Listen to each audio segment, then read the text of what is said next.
حقیقت ہے. بھوکا پیاسا اللہ رب العزت یہ نہیں چاہتا کہ ہم بھوکے پیاسے رہ کر، اس کا انٹرسٹ نہیں ہے. اور بھوکا پیاسا رہنا ہمارے لیے ہی یقیناً فائدہ مند ہے. انسان کے لیے جو بھوکا پیاسا رہ رہا ہے، روزہ رکھ رہا ہے، اس کے لیے بہتری ہے.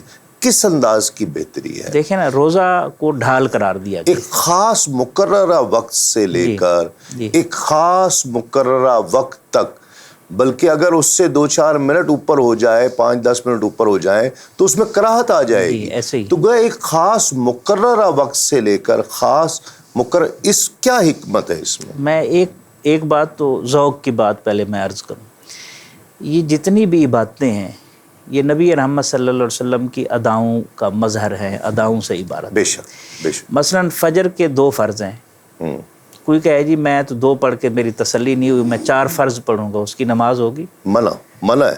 نہیں ہوگی نا. نہیں ہوگی. مطلب رب تو وہ سجدے بھی قبول نہیں کرتا جو اس کے حبیب کریم صلی اللہ علیہ وسلم کی ادا سے ہٹ جائے. واہ واہ واہ، کیا بات. حج کے مناسک، مین مناسک کم و بیش 5 دنوں میں ہوتے ہیں نا. جی ہاں. ایک آدمی 11 مہینے اور 25 دن ادھر حرم کعبہ میں رہے، مکہ میں رہے، اور طواف کرے، سعی کرے، منا جائے، مزدلفہ جائے، ٹھیک ہے، اور ان 5 دنوں میں واپس آ جائے جن میں رسالت مآب صلی اللہ علیہ وسلم نے مناسک حج ادا کی ہے. جی ہاں. اس کا حج ہوگا؟ کبھی بھی نہیں. کبھی بھی نہیں ہوگا.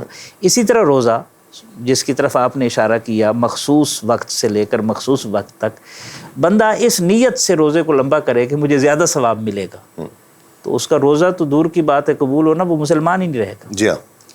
ثواب تو دور کی بات، اور پھنس جائے گا. تو اس لیے یہ بڑی دلچسپ بات ہے کہ یہ سارے کا سارا وہ جو اعلیٰ حضرت نے فرمایا نا، ثابت ہوا کہ جملہ فرائض فروع ہے. ثابت کون سی چیز ہوتی ہے؟ جس کے پیچھے برسوں کا تفحص ہوتا ہے، غور و فکر ہوتا ہے، پھر بندہ نتیجے پر پہنچتا ہے.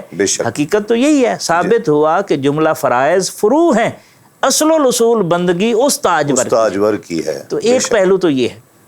دوسرا پہلو، یہ جو روزہ ہم رکھتے ہیں بھوکا پیاسا رہنے سے ہمیں ملتا کیا ہے؟ اس کے 2 فائدے ہیں. جی ہاں، یہ ہے ضروری. جی 2 فائدے ہیں. ایک انسان کو خود فائدہ ہے، اور دوسرا فائدہ جو ہے وہ مخلوق کے لیے ہے. ٹھیک ہے. خود کے لیے کیا فائدہ ہے؟ خود کے لیے یہ فائدہ ہے کہ انسان بسا اوقات کھانے جب زیادہ ملنے شروع ہو جائیں، نعمتیں زیادہ ملنی شروع ہو جائیں، تو اس میں کبر آ جاتا ہے. اسی لیے غالباً بایزید بستامی رحمۃ اللہ علیہ کا قول ہے، اگر فرعون کو بھوکا رکھا جاتا تو کبھی انا ربکم الاعلیٰ کا دعویٰ نہ کرتا. واہ واہ واہ. ایک تو یہ کہ انسان اپنے دائرے کے اندر واپس آ جاتا ہے کہ میں کچھ بھی نہیں ہوں، میں محتاج ہوں. پانی کا گھونٹ چھین لیا جائے، وہ ہارون الرشید کا ہے نا، شکار کرنے گئے تو کہیں جنگل میں نکل گئے، کوئی عباسی خلیفہ تھا، تو ایک درویش ملا، پیاس سے برا حال ہے. اس نے کہا جی یہ پانی مل جائے گا؟ اس نے کہا میں پانی تو دے دوں گا، لیکن مجھے کیا دو گے؟ اس نے کہا آدھی سلطنت دے دوں گا. اور اگر یہ پانی رک جائے اور اس کا اخراج نہ ہو سکے پھر کیا کرے گا؟ اس نے کہا بقیہ سلطنت بھی دے دوں گا. تو وہ کہنے لگا حیف ہے تیری سلطنت پر جس کی قیمت 2 گھونٹ پانی. کیا اتنا ہی بے بس ہے انسان. تو یہ روزہ در حقیقت انسان کو اس کی حیثیت یاد دلاتا ہے کہ ساری نعمتیں جو اللہ کی طرف سے مل رہی ہیں وہ اتنی بے بہا ہیں. یہ تو صرف 2 نعمتوں کا احساس دلایا ہے، ورنہ سانس دیکھ لیں. شیخ سعدی فرماتے ہیں کہ 2 نعمتیں ہیں. سانس لیتے ہوئے راحت ملتی ہے، خارج کرتے ہوئے کثافتیں دور ہوتی ہیں. اس دور میں جسے ہم آکسیجن کہتے ہیں اور کاربن ڈائی آکسائڈ کہتے ہیں، تو یہ حقیقت یہ ہے. تو اس لیے روزہ ایک تو اپنی شخصیت کی تعمیر ہوتی ہے.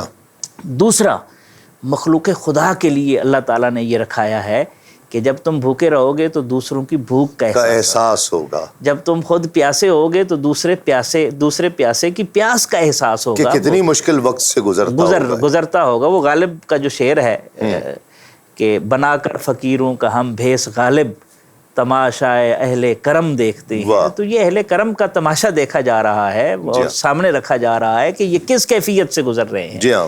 تو اس لیے عرفاء تو یہ کہتے ہیں کہ صبر آسان ہے، شکر مشکل ہے۔ ہائے ہائے ہائے اس لیے کہ جو مصیبتوں میں گھرا ہوتا ہے اس کا آخری سہارا رب کی ذات ہوتی ہے نا، ہائے ہائے ہائے، اور جو نعمتوں میں گھر جائے وہ پھر غفلت کا شکار ہو جاتا ہے اور پھر رب کے مقابلے میں کھڑا ہو جاتا ہے جناب۔ جب مشکل پھنسے تو مشکل میں پھنسا تو رب یاد آ ہی جاتا ہے، آ ہی جاتا ہے، آ ہی جاتا ہے، وہ رب کو پکارتا ہی ہے۔ ایسے ہی ہے۔